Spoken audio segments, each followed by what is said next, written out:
and welcome to another booktube video from me, Martha May Books, and today I have for you kind of a rambly, chatty little video that I thought would be fun. I am currently reading a proof copy of a book that I've been excited for a year, and that is Skin Taker by Michelle Paver. If you've ever been on my channel before, then you will know that I am a massive fan of The Chronicles of Ancient Darkness by Michelle Paver. She resurrected the series. It was meant to be 6 books and it's now 8 books, and it will be 9 books in total. I am so excited. I was so excited to receive a proof. I got the proof through NetGalley, and so I'm currently reading that and I'm feeling very nostalgic.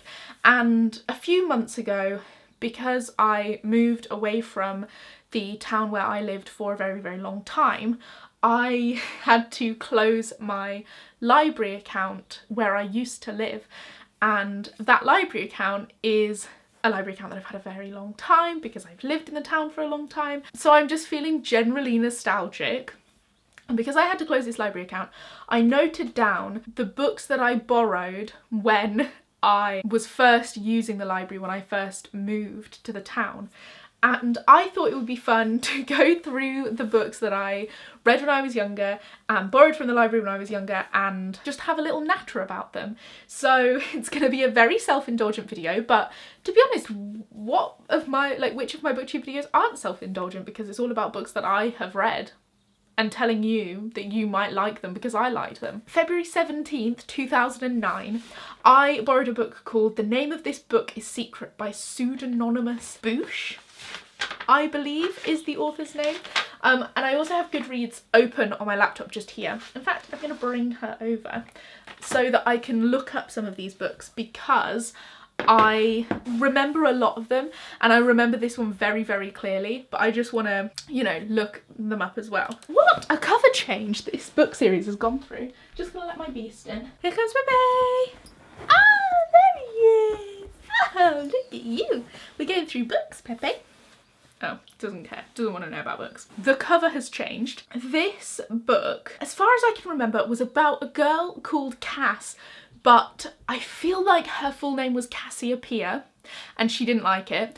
And there was like Illuminati stuff happening in her town and she had to investigate. And I remember at one point she like gets half of her body tanned because she opens the door to like a tanning room. Oh, and the other thing is that this whole series is like, don't read this book's secret. In fact, I have the sequel here. So this is what the covers look like when I read them in 2009. The Name of This Book is Secret is the first book, and If You're Reading This, It's Too Late is the second book. And they had a similar vibe to them as like the Lemony Snicket books, where it's like, don't read this, stop reading it now. If you've read this far, like, you're going to be in danger, that kind of thing. And I remember really, really enjoying these. I also remember reading either this one or that one on holiday, but I feel like because I got the book out in February, it was probably this one. I remember reading in the summer holidays and just loving these books. I don't really remember a lot about what they are about, but I remember vibes and I enjoyed the vibes. Then in May 1st, 2009, I borrowed Spiritwalker by Michelle Paver, and I also borrowed Oathbreaker by Michelle Paver. I have them here, so I'll show them off to you because I've since been gifted and bought copies. So this is the 2nd and the 5th books in the Chronicles of Ancient Darkness, as I mentioned at the top of this video, my favourite series of all time. Now, the Chronicles of Ancient Darkness is an odd one for me because it's my favourite series of all time, but I actually read it out of order, as you will see in this video. The way that I discovered it was my brother had, just get all the books out, Martha. My brother had this exact copy of Soul Eater, and he decided he wanted to get rid of it, and so he gave it to me and was like, you might be interested in reading this. And in fact, I remember opening my bedroom door and this was sitting on the floor and I was like, what is this? Let me read it. And so I read this one first, which is the 3rd book. Such a good cover. And then I went to the library and they only had these 2. And so I took these ones out and read them. So I actually read this series so out of order because I will have read the 3rd, then the 2nd, and then the 5th. Good enough that I enjoyed it, obviously, even massively out of order. May 26th, 2009, many volcano books I've just written here because I think I must have had a project for school. So then I also have Best Friends by Jacqueline Wilson, which I really liked. I think this is the one where Gemma and Alice moves to Scotland and Gemma eats chip butties. Is this the one where chip butties get eaten a lot?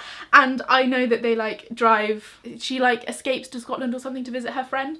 I really liked this one. I was actually quite a big fan of Jacqueline Wilson. There was one book that I owned, it's the only Jacqueline Wilson book that I owned for a long time, which was Midnight, and oh, a text, and I could never read it. I just could never ever get through it. If you know the bit where she's sort of wandering through the garden in the dark, I could never get over that bit. I couldn't get past it. Lucinda's Secret I have.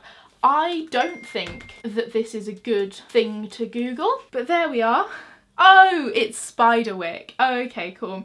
Yeah, I was trying to get into Spiderwick because I was a big fan of fairies when I was in year 6, which is this would have been, and year 6, if you don't know, is 10. Basically like 10 years old. I was a big fan of fairies and I was getting into the idea of kind of evil fairies. I was trying to get into Spiderwick. Not really for me. There was just something I couldn't get into, although I'm looking here and it turns out that Lucinda's Secret is Spiderwick book 3. My library was a fairly small library. Although at this time it was in a bigger building because it was before they had all of the money stolen from them, if you remember that happening. They didn't always have, as evidenced by Chronicles and also by the Spiderwick, they didn't always have the first book in a series. Like they wouldn't have the whole of the series, and so often you would just have to be like, oh well, I'll just read the 3rd book then, which I didn't seem to mind. Then I have June 20th 2009 Fish by Laura S. Matthews. So I remember reading this book so clearly. I think I read this, yeah, June, so it would have been the summer, and it's about, as far as I can remember, a young girl who has to flee from her home and she finds a fish in a puddle and she takes it with her. At one point she puts it in her mouth, and I remember just loving this book so much. I remember absolutely loving this, and I really loved the idea of her like keeping, for a long time the fish is kept in a bottle. I loved it. That's all I can really remember about Fish, again because it was a very long time ago, but I really liked this one. Okay, so now we get into books that I really remember, because this is now the summer between primary school and high school, and we went away to Cornwall and Devon. We went to both places during the summer holidays, and so these books I took away on holiday with me. I also took, if you're reading this it's too late, so August 5th 2009, so my mum probably took me to the library and was like, get books out for the holiday. Draw Girl by Jackie Kay. I really remember this one and I definitely read this. But I don't remember what happens. Growing up on a Highland farm in a totally white community, an 11-year-old Maybe McPherson hates her mixed race roots. She's half Celtic, half Nigerian, but everything changes when her beloved father is killed in a car accident. Faced with running the farm herself and coping with grief-stricken mother, Maybe needs all the strength to fight the local bullies and the farm's unscrupulous owners who want to sell the farm to a supermarket chain.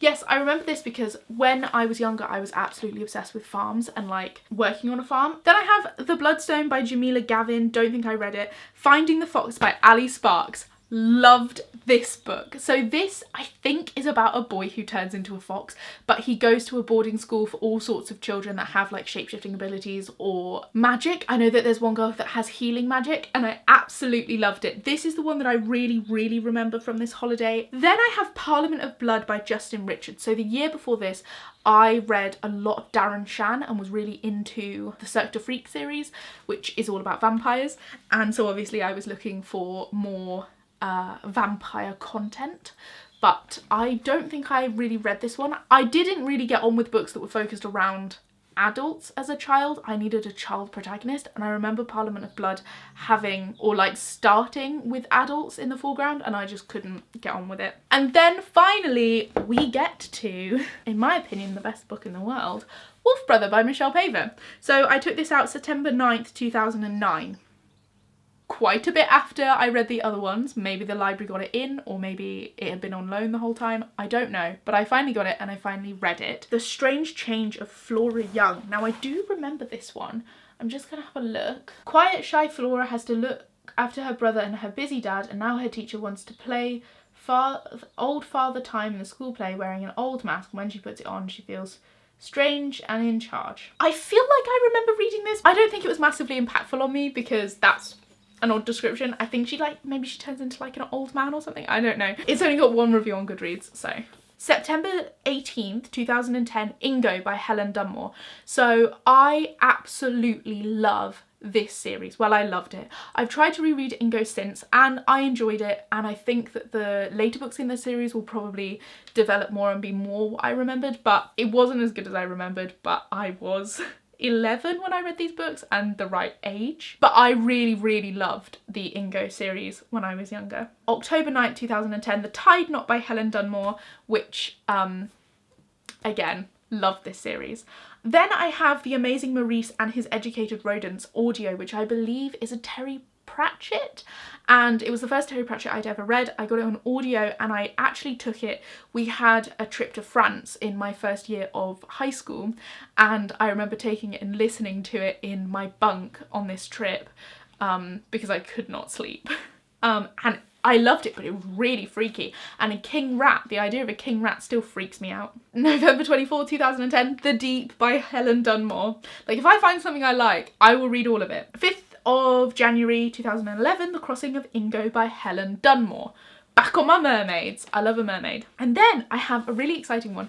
This is The Way of the Dragon by Chris Bradford, the 18th of January 2011. So 7 or year 8 they were doing a children's book prize, and part of it was that children would read the books and then give their feedback on the books, and I ended up loving this series. It's called Young Samurai and it's about a guy called Jack. I want to say Jack Shepherd, but I'm pretty sure that's from Stargate Atlantis. But it's this guy called Jack who is a sailor, and his ship is attacked by ninjas because he has a special book that the ninjas want, and he washes up on the shore of Japan and is trained as a samurai, and I loved it because I was a big fan of Japan. I really want to reread this series. I own all but 2 of the books now. I remember just being totally obsessed with this series, getting my friends to read it. It was so much fun. Then I read, and this one I remember so clearly,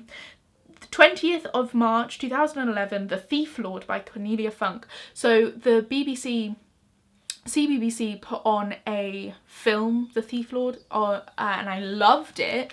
I believe it's set in Venice and it's about a band of thieving children, and I loved the film, and I went to the library and I got the book and I loved the book as well. Then I have 30th of March 2011, Let the Circle Be Unbroken by Mildred D. Taylor. So this is the second book in a series. However, to be fair to me, I had read Roll of Thunder, Hear My Cry by Mildred D. Taylor at school and loved it and wanted to read the second book. Then I have 27th of June, Ghost of a Chance by Rhiannon Lasseter. This is the last one I'll talk about because after reading this one, I then stopped using the library for quite a long time, and I'll get into why I think that is.